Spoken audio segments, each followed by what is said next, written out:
Nah, jadi hari ini sidang keempat Faris RM sebagai terdakwa dalam kasus penyalahgunaan narkotika. Pada hari ini juga sudah ada dua saksi yang meringankan, yaitu teman-temannya Bang Faris RM.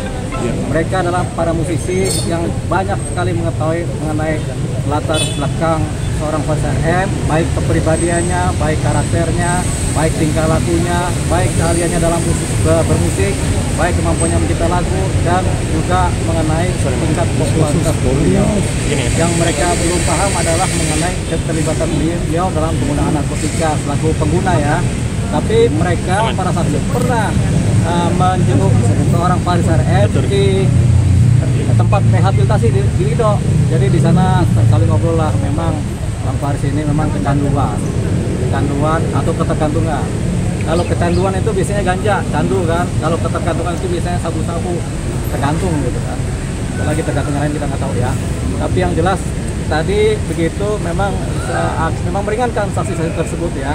Yang kedua, ini kan sudah mulai ada di persidangan fakta-fakta bahwasanya memang Bang Faris RM hanyalah sebagai pengguna. Karena untuk dicari sebagai pengedar nggak ketemu. Bukti-bukti saksi-saksi memang nggak ada begitu. Jadi memang dia adalah pengguna. Terbukti dengan adanya tindakan membeli barang ini, narkotika ini kepada pihak lain kan gitu. Jadi dia hanyalah sebagai pengguna.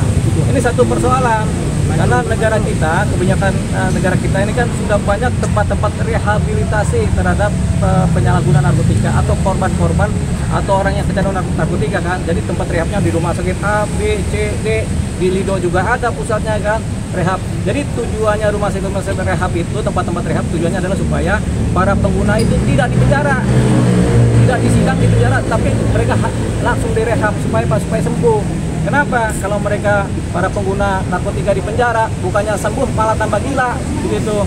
Jadi memang harapannya dibikinlah tempat-tempat rehab ini supaya ada tempat pemulihan dari ketergantungan narkotika, pemulihan dari ketergantungan kecanduan. Jadi itulah fungsinya. Makanya kebijakan negara, siapapun yang menggunakan narkotika sebagai pengguna itu sekarang dianggap sebagai korban, dan ketika pun tertangkap sebagai pengguna seharusnya langsung direhab, bukan disidang.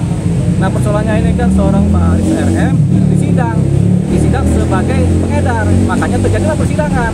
Padahal sebenarnya kalau lebih teliti, dia hanya menggunakan, terbukti di persidangan dia hanya menggunakan.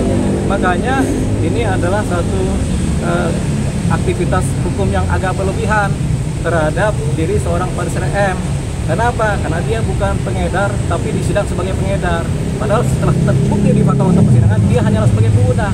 Harusnya ketika di penyidikan atau penyelidikan dia terpantau dia sebagai pengguna, apalagi sudah ada kronologis kan, dia berapa kali menggunakan, tertangkap tangan menggunakan kan, itu kan kronologis. Sudah ada juga rehabilitasi, itu kan juga kronologis. Harusnya pihak penyidik di Polres atau dimanapun juga di Kejaksaan harusnya udah percaya nih, langsung saja direhab, diajukan ke BNN untuk direhab, nggak perlu disidang, karena disidang itu buang-buang waktu gitu, buang-buang tenaga, buang-buang pikiran, pengacara juga suruh kerja kan begitu.